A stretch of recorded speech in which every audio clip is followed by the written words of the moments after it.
దేవరాగం జ్ఞానయోగం వ్యాసపీఠం బహువేదశాస్త్రం బోధామృతహిత శ్రీమన్నారాయణం శివగౌరీ సంభాషిత సకల పురాణం అష్టాక్షరి పంచాక్షరి మంత్రావరణం అఖిల దేవతా సంస్తుతి పారాయణం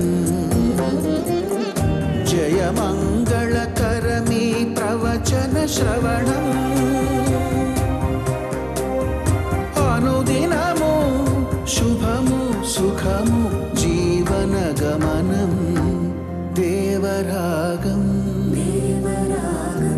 జ్ఞానయోగం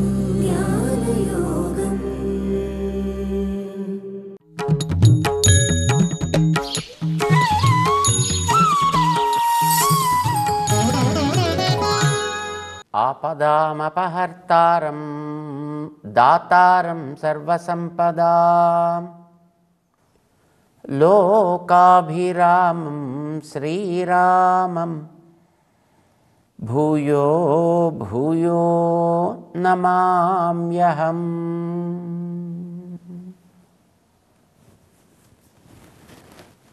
జై శ్రీమన్నారాయణ. ప్రియ భగవద్బంధువులారా, అర్జునుడికి కృష్ణుడు ఒక ఉత్సాహాన్ని కలిగిస్తున్నాడు, ఒక ప్రేరణ కలిగిస్తున్నాడు. కర్తవ్య పరిపాలన గురించి, పొందాల్సిన లాభాన్ని గురించి. అర్జునుడికి ఆత్మని పొందాలి అంటే అన్నీ మానేసి దానివైపు దృష్టి పెట్టాలి అని అనిపించింది. అన్నీ మానడం అనేది సాధనం కాదు, ఆత్మదర్శనం పొందాలి వాస్తవం. కానీ ఆత్మదర్శనానికి నీకు సాధనంగానే శరీరాన్ని ఇచ్చింది.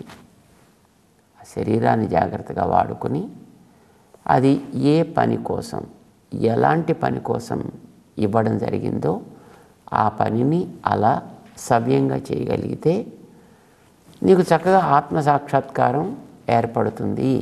ఇది సింపుల్గా తను చెప్పదలుచుకున్నటువంటి విషయం. అయితే ఆత్మసాక్షాత్కారం అనేది చాలా గొప్ప లాభం. అది గొప్ప లాభం అయితేనే దాన్ని పొందడం కోసం ప్రయత్నం చేస్తాడు. లేకపోతే ఇప్పుడు తను చేసే చుట్టూ చూసేవి తిండి తింటూ ఉంటే ఎంత హాయిగా అనిపిస్తుంది. చక్కగా గులాబ్ జాములు ఒక్కొక్కటి తింటుంటే ఎంత హాయిగా అనిపిస్తుంది. మైసూర్ పాకులో జిలేబీలో తింటుంటే ఎంత బాగా అనిపిస్తుంది. నోటికి రుచి ఉంటుంది, కంటికి ఇంపుగా ఉంటాయి, కడుపుకి కాస్త నిండుతనం ఉంటుంది, సుఖంగా ఉంటుంది, హాయిగాను. ఇప్పుడు యోగం చేయాలి అని అంటే కడుపు మార్చుకోవాలి, నోరు మార్చుకోవాలి, వీటన్నిటిని దూరంగా పెట్టాలి, సాధన చేయాలి అని అంటే ఆ తర్వాత వచ్చేది ఏమైనా ఉంటుందా లేదా? అది కంటికి కనిపించేది కాదా? ఇవన్నీ కంటికి కనిపించేవి, ఇవన్నీ సుఖంగా ఉండేవి, ఇవన్నీ హాయిగా అనిపించేవి. ఆత్మ సాక్షాత్కారం అనేది అదేమిటో వింటే తెలిసింది తప్ప అది కంటే తెలిసింది కానే కాదు, కంటికి కనిపించేది కాదే. శాస్త్రాలు చెప్పాయి, దాని మీద నమ్మకం ఉంటే, అది మనసుకి ఎక్కితే అప్పుడు దాని గురించి నేను ప్రయత్నం ఏదో చేయాలి. కనిపించని దాని వైపు ప్రయత్నం, అదేదో గొప్పది అని విని కనిపించేవి సుఖంగా అనిపిస్తున్న వాటిని వదులుకొని చేసేటటువంటి సాధన. కనుక ఇది చెయ్యాలా, ఇది మానాలా, దాన్ని విశ్వసించాలా వద్దా, ఇది అర్జునుడికి కలిగినటువంటి ఒక సంశయమైనటువంటి ఒక స్థితి అన్నమాట. ఆయన పాపం మొట్టమొదటి చెప్పాడు కదా, ఆయన నాకు ఏదో ఇదో అదో నాకు తెలియట్లేదయా, ధర్మం ఏదో అధర్మం ఏదో నాకు తెలియటం లేదు అని చెప్పుకున్నాడు ఆయన. అర్జునుడికి కర్తవ్యం పాలించాలి అని చెప్పాలి, పొందాల్సింది ఆత్మ పొందాలి అని చెప్పాలి. ఆత్మ గొప్పది అని విన్నాడు అర్జునుడు కనుక దాని యందు నమ్మకం ఉన్నట్టుగా చెప్తున్నాడు ఆయన. ఆత్మని పొందాలి, కానీ ఆత్మ పొందడానికి ఇవన్నీ అడ్డు కనుక నా బాధ్యతలు ఇప్పుడు నా కర్తవ్యమైనటువంటి యుద్ధాన్ని నేను మానేస్తాను, నేను చేయను. ఎందుకంటే ఇవన్నీ చేస్తుంటే వీటి యందు దృష్టి కలిగి ఇటే వెళ్ళిపోతా, అది మనసులోంచి వెళ్ళిపోతుంది కనుక దాన్ని నేను పొందకుండా పోతాను అని అతని ఉద్దేశం. కానీ నిజానికి నీకు దాని గురించి తెలియట్లేదు. అది చాలా గొప్పది, అన్నిటికంటే అతి విలువైనది, అతి గొప్పది కూడా. కానీ అది నీకు లభించాలంటే ఇక్కడ నీకు ఇచ్చినటువంటి శరీరం పనులు చేస్తుంటేనే, ఈ శరీరమే నిన్ను అక్కడ దాకా తీసుకువెళ్ళాలంటే దీనికోసం ఏర్పడ్డ బాధ్యతలేవో అవి నువ్వు నెరవేరుస్తూ ఉంటేనే నువ్వు అటుపక్క వెళ్ళగలుగుతావు అనే విషయం చెప్పాలి. అయితే ఇవి నెరవేర్చేటప్పుడు వీటిలో తగులుకోకుండా నువ్వు వీటిని నెరవేర్చాలి, దానిని మరిచిపోకుండా దాన్ని నెరవేర్చాలి. వీటిలో తగులుకోకుండా దానిని మరిచిపోకుండా చేసేది ఆ మధ్యలో ఉండేటటువంటి మనస్సు. కనుక ఈ మనస్సుని ఇప్పుడు నువ్వు జాగ్రత్తగా తయారు చేసుకోవాలి. ఈ మనస్సుని నువ్వు మంచి సాధన చేసి సరైనటువంటి ఒక పరికరంగా నువ్వు తయారు చేసుకోవాలి.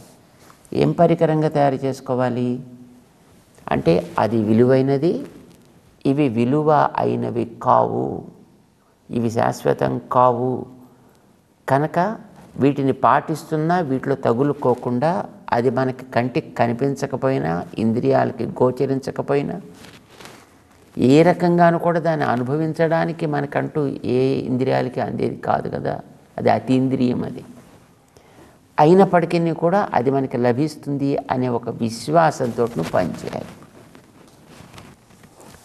ఇది మనస్సుని తయారు చేసుకోవడం. మనస్సు అనే పరికరాన్ని మనం సమర్థవంతంగా తీర్చిదిద్దుకోవడం అనేటటువంటిది ఇది కొంచెం కఠినమైనటువంటి యత్నమే. ఎందుకంటే కనిపిస్తున్న వాటన్నిటినీ వదులుకొని ఎట్లా చేస్తాం? ఇవన్నీ పోతుంటే బాధ కలుగుతూ ఉంటుంది. ఇప్పుడు కొంతమందికి ఆకలి వేయకపోయినా పక్క వాళ్ళకి అందరికీ సర్వ్ చేస్తుంటే ఏదైనా ఒక పదార్థం పట్టుకొచ్చి అది తనకు కూడా రావాల్సినటువంటి పదార్థం తను తినకపోతే ఆ పదార్థం ఎక్కడ ఏడుస్తుందో అని నాకు కూడా ఒక 2 ఇయ్యను వేసేసుకుంటూ ఉంటాడు వాడు. అది వాడు ఇవ్వకుండా కనుక వాడు ముందర సాగిపోతే ఇప్పుడు తన వస్తువు ఏదో నిజంగా పోయిందన్నట్టుగా ఏడుస్తాడు.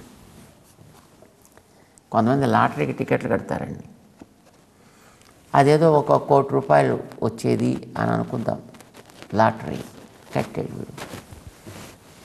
వీడికి ఒక 5-6 నెంబర్ల ముందర ఎక్కడో వాడికి ఒకటి వచ్చింది, వీడికి రాకుండా పోయిందంటే నిజంగా తనకేదో ₹1 కోటి వచ్చినట్టు, ఆ ₹1 కోటి తనదైనట్టు, తన దగ్గరించి అది నిజంగా ఎవడో లాక్కున్నట్టు పోయినట్టు వీడు ఏడుస్తాడు. అది నిజానికి వీడికి వచ్చింది కాదు, పెట్టింది కాదు. అది వస్తుంది అని అనుకున్నది రాకుండా పోతే వాడికి దుఃఖం కలుగుతుంది. ఇది లోకంలో ఉండేటువంటి వస్తువులతో మనకు కలిగే అనుభవాలు ఇవన్నీ కూడా. ఇష్టమైన వస్తువు దూరమైందంటే ఏడుపు, కష్టమైంది ఏదో వచ్చి మీద పడిందంటే ఏడుపు. ఇప్పుడు ఇష్టము కష్టము అనేటటువంటి లౌకిక విషయాల వల్ల లేక నీకు ఉండేటటువంటి ఆత్మ ప్రాప్తి అప్రాప్తి వల్ల ఇది తెలియాలి. నీకు దాంట్లో ఉంటేనే నిజమైనటువంటి ఆనందం, అది దూరం అయితే నీకు నిజమైన దుఃఖం. యస్మిన్ స్థితః నా దుఃఖేన గురుణాపి విచాల్యతే అంటాడు 23వ శ్లోకంలో. దాంట్లో నువ్వు ఒకసారి ఉన్నావంటే ఇంకా ఏ ఇతరమైనటువంటివి కూడా నీకు సుఖం అని అనిపించదు, ఏవి ఇతరమైనది నీకు దూరమైనా అది నీకు దుఃఖం అని అనిపించదు, ఏ ఇతరమైన స్పర్శలు నీకు ఏర్పడ్డా అవి నీకు దుఃఖం అని అనిపించవు. భీష్ముడు అంపశయ్య మీద పడున్నాడండి, సుమారు 1.5 రోజులు. బాణాలు గుచ్చుకున్నాయి, దేహానికి రక్తాలు కారిపోతున్నాయి, దేహంలో ఉండేటటువంటి మొత్తం శక్తి అంతా క్షీణించిపోయింది.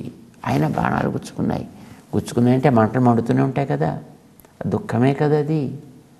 కానీ అతనికి అది దుఃఖం అని అనిపించలేదు, ఎందుకంటే యస్మిన్ స్థిత, ఆయన ఆత్మయందు నిలకడగా నిలిచి ఉండడం చేత ఆత్మని దాటి అతను కృష్ణుడి మీద నిలిచి ఉందండి. ఆయన మనస్సులో నిలుపుకొని ఉన్నాడు కృష్ణుడిని. తర్వాత కృష్ణుడు పాండవుని తీసుకుని వచ్చినప్పుడు నేను మనస్సులో ఎవరినైతే తలుస్తున్నానో ఆ ఆకృతి నేను అక్కడికి వెళ్ళడం కాకుండా నన్ను వెతుక్కుంటూ వచ్చిందయ్యా, నా ఎదుట నిలబడ్డదయ్యా, ఏం అదృష్టవంతుడిని నేను అని పొంగిపోయాడు. దేహానికి కలిగినటువంటి దుఃఖాన్ని తలుచుకొని అతను ఏడవట్లే. ఎందుకంటే ఈ ఆనందం ముందర అసలు ఇవి ఏవి అతనికి కనపడటం లేదు. మాకు ఒక అనుభవం ఉందండి. ఒక సన్నివేశంలో ఆరాధన చేసుకునేటటువంటి పెరుమాళ్ ఎవరో కొంతమంది తీసుకెళ్ళిపోయారు 93వ సంవత్సరంలో, 1993లో. దానికోసం ఒక పోలీస్ అధికారి నేను దీన్ని పట్టుకురావాలి అని పాపం ఉద్యమించాడు. ఆయన దాని బాధ్యత కలిగిన వ్యక్తి. 3 రోజులు సమయం దానికి. ఈ 3 రోజుల్లో అతను వెతికినప్పుడు చాలా ఆయన కూడా చాలా బాధపడ్డాడు. ఎందుకంటే ఆ పెరుమాళ్ళు ఎక్కడికో వెళ్ళిపోయారు అని అనుకున్నప్పుడు అందరికీ దుఃఖంగా ఉంది. ఎవరు తిండి తింటలేదు, నీళ్లు తాగట్లేదు, నిద్రలు పోవట్లేదు, అందరూ శోకాల్లో మునిగున్నారు. పాపం అది చూసి ఆయనకు కూడా నిజంగా అలాంటి స్థితి ఏర్పడింది. కనుక నా శోకం పోవాలి, అది పోవాలంటే పెరుమాళ్ళు దొరకాలి, దొరికితేనే వీళ్ళ శోకాలు పోతాయి, లేకపోతే నాకు శోకం పోదు అని అనుకున్నాడండి. వెతకడం ప్రారంభించాడు. ఆ వెతికితే అవన్నీ ఒకచోట ముళ్ళ పొదల్లో కనిపించాయి. ఆ ముళ్ళ పొదల్లో ఆ మూర్తి కనిపించినప్పుడు తీసుకుని అమాంతం ఒక్కసారిలా హృదయానికి హత్తుకుని ఆయనతో పాటు ఒక 6గురు ఉన్నారట. వాళ్ళందరూ ఇంకా ఆనందంతో ఆ ముళ్ళ పొదల్లో పొరలాడారటండి. అలా పొరలాడితే ముళ్ళ పొదల్లో పొరలాడితే ఏమవుతాయి? బట్టలు చిరిగిపోతాయి, ఒంటికి గుచ్చుకుంటాయి, రక్తాలు కారుతాయి. ఒంటికి ముళ్ళు గుచ్చుకున్నాయని అనిపించలేదు, బట్టలు చిరిగిపోతున్నాయి అని అనిపించలేదు, రక్తాలు కారుతున్నాయి అని అనిపించలేదు, అది క్లేశం కలుగుతోంది అని అనిపించలేదు. దేవుడు దొరికాడనే ఆనందం మిగతా ఆ కష్టాలన్నింటినీ కూడా తృణప్రాయం చేసేసింది. ఆ మూర్తిని అట్లానే పట్టుకుని ఆ దొరికిన చోటు నుంచి తన పోలీస్ స్టేషన్ ఉంది, తన ఆపరేటింగ్ స్టేషన్, ఇంకక్కడ దాకా ఆ రోడ్డు మీద పరుగు పరుగు పరుగు. ఎవరో చూస్తున్నారు, నవ్వుతున్నారు, ఎవరో చూస్తున్నారు, ఆనందపడుతున్నారు. వాళ్ళ ఆనందాలు, వాళ్ళ నవ్వులు, వాళ్ళ ఆక్షేపణలు, వాళ్ళ వెక్కిరింతలు ఏవీ కనిపించలేదండి.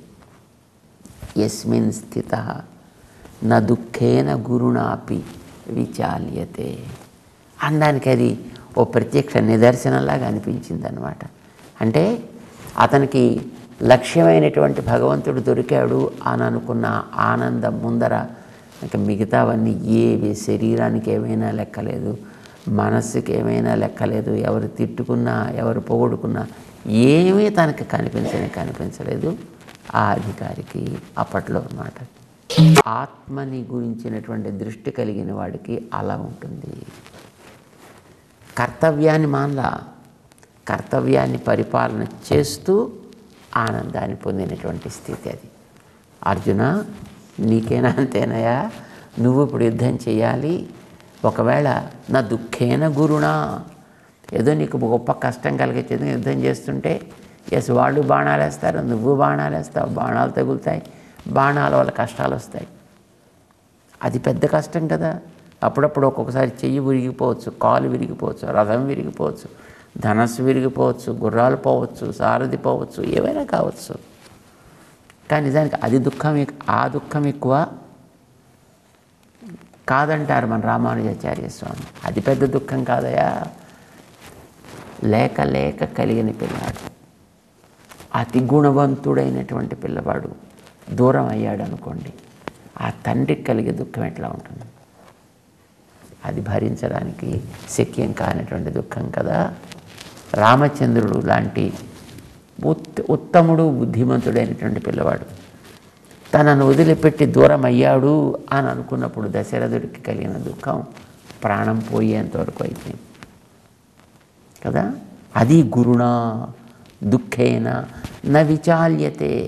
అలాంటి దుఃఖం వస్తుందని అనుకున్నప్పటికీ కూడా ఈ ఆత్మని గురించి తెలిసినవాడు దానిని ఒకసారి విశ్వసించినటువంటి వాడికి ఇతరమైనటువంటివి ఆ దుఃఖాలు కూడా వాడికి దుఃఖాలు అని అనిపించవు.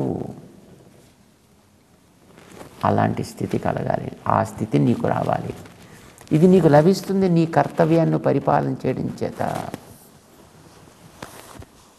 తం విద్యాత్ దుఃఖ సంయోగ వియోగం యోగ సంహితం. నువ్వు సాధించాల్సిన నీ మనస్సుని చేర్చాల్సిన చోటు అది.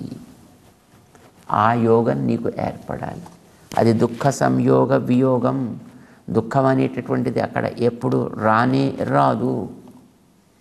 ఎలాంటి వాడివి కావాలి? అనిర్విణ్ణ చేతస. ఇది చాలా ఇంపార్టెంట్. నిర్వేదము అంటే ఒక నిరాశ, ఒక నిస్పృహ, అది లేని మనస్సు కావాలి. ఎందుకని అంటే మనం చేసేది ఇప్పుడు ఒక సాధన. ఈ సాధనకి పూర్వం ఈ ప్రాకృతిక వస్తువులతోటి కొన్ని యుగాలుగా అనుభవం ఉంది ఈ మనస్సుకి. ఇప్పుడు ఈ జన్మలో అదృష్టం కొద్దీ మనకి ఒక శాస్త్రం మీద విశ్వాసం కలిగింది, ఒక సదాచారి కృప కలిగింది, దాని వైపు దృష్టి పెట్టేటువంటి అవకాశం కలిగింది. ఇది ఈ వేళకి లభించినప్పుడు ఈ మనస్సుకి అలవాటైన వాటి నుంచి వెనక్కి తీసుకురావడం అంటే ఓ పట్టాన అసాధ్యమయ్యే పని కాదు. ఎందుకంటే దానికి అలవాటు అది దాంతో. కనుక అది ఎప్పుడు అటువైపు వెళ్ళిపోతూ ఉంటుంది. ఈ మనస్సు ఈ ప్రపంచంలో ఉండేటటువంటి వాటిని అనుభవించడం అనేటువంటిది నిన్న మొన్న ఆరంభం చేసింది కాదు. ఇది ఎప్పుడు మనకి జన్మ ఆరంభమైందో అప్పటి నుంచి మొత్తం తినేవన్నీ ఇవే, తిరిగేవన్నీ ఇవే, కోరేవన్నీ ఇవే, పోగొట్టుకునేవన్నీ ఇవే. కనుక సుఖ దుఃఖాలు అనేవి వీటితోటే తప్ప వీటికంటే విలక్షణమైనటువంటి ఆత్మ వైపు ఎప్పుడు దానికి దృష్టి ఏర్పడలేదు. ఇప్పుడు కలిగింది ఆత్మదృష్టి. కనుక ఆత్మ నడవాయి అని నడువులు అటు వేయించగానే టక్కుమని మళ్ళీ వెనక్కి జారుతూ ఉంటుంది. మళ్ళీ ఏ చెత్త కుండి దగ్గర వెళ్ళి మళ్ళీ ఆగడం ప్రారంభిస్తుంది.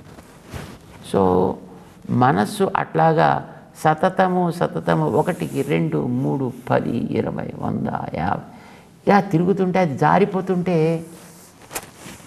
ఎంత వ్యక్తికైనా ఒకడంటే పర్వాలేదు, ఇద్దరంటే పర్లేదు, ప్రతివాడు అనేటప్పటికీ మనస్సుకి బాధ కలుగుతుంది కదండి, చికాకు వస్తుంది అనమాట. ఏమిటి నేను ఇంతలా ఉన్నా నన్ను ఇలా అంటారేమిటి అనే లోపల పౌరుషం పొడుచుకొస్తూ ఉంటుంది అన్నమాట. అట్లాగే ఈ మనస్సుకు కూడా ఆత్మవైపు నడిపిస్తుంటే అది మళ్ళీ జారిపోతుంటే మళ్ళీ జారిపోతుంటే దిగులు వస్తుంది. అనిర్విణ్ణ చేతస యోగ అనిర్విణ్ణ చేతస సాధించాలి అంటాడు. నిరాశ నిస్పృహ అనేవి కలగడానికి వీల్లేదు. జారుతుంటే మళ్ళీ వెనక్కి లాక్కోవాలి. ఉత్సాహం రెట్టించి మళ్ళీ వాడు ముందుకు సాగాలి. అది ఒక ఆనందంతో ఒక కొత్తగా మళ్ళీ ఇప్పుడు ఒక పరీక్షల్లో రాశాడు అనుకోండి, ఒకసారి ఫెయిల్ అయిపోయాడు, 2 సార్లు ఫెయిల్ అయిపోయాడు, 3 సార్లు ఫెయిల్ అయ్యాడు. మరి కొంతమంది 18 సార్లు అటెంప్ట్ చేసిన వాళ్ళు కూడా ఉన్నారు. యుద్ధాలు చేసినటువంటి వాళ్ళు ఉన్నారు. ద స్పైడర్ ద కింగ్ అని అనుకుంటారు చూడండి. అలాగా 18 సార్లు వాడు యుద్ధం చేసేటండి, గెలిచాడు చివరికి. మాకు తెలిసినటువంటి ఒక మహానుభావుడు ఒక ఆయన ఉన్నాడండి. ఆయన బాబా అమెరికా వీసా కోసం వెళ్ళాడండి. 1కి 2 3 4 5 6 7 ఒక్కొక్కసారి 25,000 ఖర్చు పెట్టుకోవడం, పాపం రాకపోయేటప్పటికీ దిగులుతోటి నిరాశతోటి వెనక్కి రావడం. కానీ నిరాశ పడలేదండి. 18 సార్లు వెళ్ళి సాధించాడు. చివరికి అప్పుడు ఆయన వచ్చింది. నిరాశ అనేటటువంటిది అన్ని రకాల అనర్థానికి కారణం. నిరాశ తగదు, నిర్వేదము తగదు. మనకి రామాయణంలో ఆంజనేయ స్వామి గురించి మనం వింటుంటున్నాం కదండి. ఆంజనేయ స్వామి సీతమ్మ కోసం వెతకడం ప్రారంభం చేశాడు. రావణ భవనం అంతా చూసేశాడు, మొత్తం మిగతా బిల్డింగ్స్ చూసేశాడు. ఫైనల్లీ రావణ భవనం దగ్గరికి వచ్చాడు. రావణ భవనం అంతా కూడా చూసేశాడు, అక్కడ ఉండే వాళ్ళందరినీ చూసేశాడు. ఎక్కడ సీతమ్మ కనిపించలే. నిర్వేదం కలిగింది అతనిలో. ఏమిటి, ఒక 2 ఇంచుల జాగా కూడా వదలకుండా మొత్తం అంతా నేను చూశానే, ఎక్కడ నాకు సీతమ్మ కనిపించలేదే. అయ్యయ్యో, కనిపించకుండా మళ్ళీ నేను వెనక్కి వెళ్ళి ఏ మొహం పెట్టుకు వెళ్ళాలి, ఏమని చెప్పాలి వాళ్ళకి? నేను వెళ్ళకపోతే కనీసం ఇంకా వస్తానేమో ఆశతోటైనా వాళ్ళు బతికుంటారు. లేదు కనిపించలేదు అని చెబితే వాళ్ళందరికీ ఆశ నిరాశ అయిపోయి వాళ్ళందరూ ప్రాణాలు వదిలిపెట్టరా? నేను వెళ్ళి అందరి ప్రాణాలు తీయడం కంటే శుభ్రంగా నేను ఒక్కడనే ఇక్కడ ఏదో ప్రాయోపవేశం చేసేసో లేకపోతే మరొక రకంగానో సముద్రంలో దూకో ఇంకొకటి ఏదో చేసో నా ప్రాణాలు ఇక్కడికి వదిలిపెట్టేస్తే శుభ్రంగా సరిపోతుంది కదా. వాళ్ళు కనీసం ఆశతోటైనా ఇంకా కొంతకాలం బతికుంటారు. ఇంతవరకు వెళ్ళిపోయిందండి ఆయన ఆలోచన. బుద్ధిమంతుడు, మహానుభావుడు, మంచి పండితుడు కనుక ఆయనే మళ్ళీ తనలో కొత్త ఉత్సాహాన్ని నింపుకున్నాడండి. ఆ నిర్వేద శ్రేయోమూలం అని అనుకుంటూ నిరకుండా ఉండడమే అన్ని రకాల మంచికి కారణం అవుతుంది. కనుక నేను ఇప్పుడు నిరాశపడడానికి వీల్లేదు. మళ్ళీ వెతుకుతా, ఎన్నిసార్లైనా వెతుకుతా నేను సీతమ్మ కోసం అని మళ్ళీ కొత్త ఉత్సాహం తెచ్చుకున్నాడు. తనకి లభించే ప్రతి ఫెయిల్ ఒక్కొక్క స్టెప్పింగ్ స్టోన్గా చేసుకొని, అంటే ఒక్కొక్క వైఫల్యాన్ని ఒక్కొక్క మెట్టు చేసుకొని దాని మించే తాను పైకెక్కుతూ చివరికి సీతమ్మని కనుక్కున్నాడండి. ఆయన వదిలిపెట్టలేదు కదా. మళ్ళీ చూశాడు, చూసి ఈ మాట అనుకుని అనిర్వేదము నాకు కావాలి, నిరాశ పనికిరాదు, నిరాశ రహిత స్థితి, అది మళ్ళీ ప్యాసివ్నెస్ కూడా కావచ్చు, మళ్ళీ అది కూడా పనికిరాదు, ఉత్సాహ స్థితి కావాలి, మనస్సుకు ఒక రకమైనటువంటి హర్షం ఏర్పడాలి. ఇలాంటి హర్షం మనసులో ఏర్పడితేనే ఏ క్రియనైనా మనం సాధించగలుగుతాము. కనుక నేను మళ్ళీ ప్రయత్నం ప్రారంభించాల్సిందే అని అనుకుంటూ అప్పుడు పక్కకి తిరిగితే ఇదివరకు తను చూడనటువంటి కొత్త ప్రాంతం కనిపించింది అక్కడ. అరే, లంకంతా చూసేసాను, 2 ఇంచులు కూడా వదలకుండా అని అనుకున్నా, ఇది కనిపించినట్లేదే, ఇదేదోను, పద చూద్దాం మళ్ళీ అంటూ ఆ పొదరెట్ల వైపు మళ్ళీ ఆయన వెళ్ళడం, అక్కడే అశోక వాటికలోకి తను ప్రవేశించడం, అక్కడ సీతమ్మని చూడడం జరిగింది. అంటే నిర్వేదం అనేది అన్ని రకాల వైఫల్యానికి మొదటి మెట్టు. నిర్వేద రహితమైనటువంటి స్థితి, ఉత్సాహం కలిగేటటువంటి స్థితి అనేదే ఎప్పుడు కూడా ప్రగతికి అది సోపానం, అది ఆ విజయానికి మొదటి కారణం కూడా అవుతూ ఉంటుంది. ఆత్మ గురించి మరి ప్రయత్నం చేసేవాడుకో, ఇంకా అక్కడ ఆంజనేయ స్వామికి అది కనిపించే వస్తువు, సీతమ్మని గురించి వెతకడం అనేటటువంటిది. కానీ ఇప్పుడు మనం వెతకాల్సింది ఆత్మ గురించి చేసే అన్వేషణ. కనిపించే వస్తువు కాదు, ఇది కేవలం వినిపించే వస్తువు మాత్రమే. అలాంటి దాని గురించి ప్రయత్నం చేయాలంటే అది ఎంతవరకు వచ్చిందో తెలియదు, ఏమి సాధిస్తున్నామో తెలియదు. మరి దాంట్లో మధ్య మధ్య వచ్చే అవాంతరంగా కొన్ని చిన్న చిన్న ఫలితాలు ఉంటాయి. ఆ ఫలితాలు రాగానే మళ్ళీ అవి తమ వైపు ఆకర్షిస్తూ ఉంటాయి. వాటిల్లో మళ్ళీ జారిపోవడం జరుగుతూ ఉంటుంది, మళ్ళీ నిరాశ. సో ఆత్మ గురించి చేసే సాధన అనేటటువంటిది చాలా కఠినమైనటువంటి వ్రతం ఇది. కనుక దీని ఎందుకు చాలా శ్రద్ధగా జాగ్రత్తగా ప్రయత్నం చేయాలి. అర్జునుడితోటి కృష్ణుడు చెప్తున్నాడు, స నిశ్చయేన యోక్తవ్య యోగ. తప్పనిసరిగా ఇట్లాంటిది ఒక అద్భుతమైనటువంటి ఆత్మ సాక్షాత్కారం అనేటటువంటిది పొందడానికి ప్రయత్నం చేయాలయా. కానీ ఎట్లా? యోగ అనిర్విణ చేతస, నిర్వేదరహితమైనటువంటి మనస్సు ఎప్పుడైతే నీకు ఏర్పడుతుందో అప్పుడు మాత్రమే నువ్వు దీన్ని సాధించగలుగుతావు. కనుక మొట్టమొదట నిరాశ అనేటటువంటి తీసి పక్కన పెట్టు. అప్పుడే నువ్వు సాధన చేయగలుగుతావు, అప్పుడే నువ్వు ఫలితాన్ని కూడా పొందగలుగుతావు. కనుక ఇది తప్పనిసరిగా పొంది తీరవలసినటువంటిది సుమా అని అర్జునుడిని ప్రేరేపిస్తూ శ్రీకృష్ణుడు ముందుకు తీసుకువెడుతున్నాడు.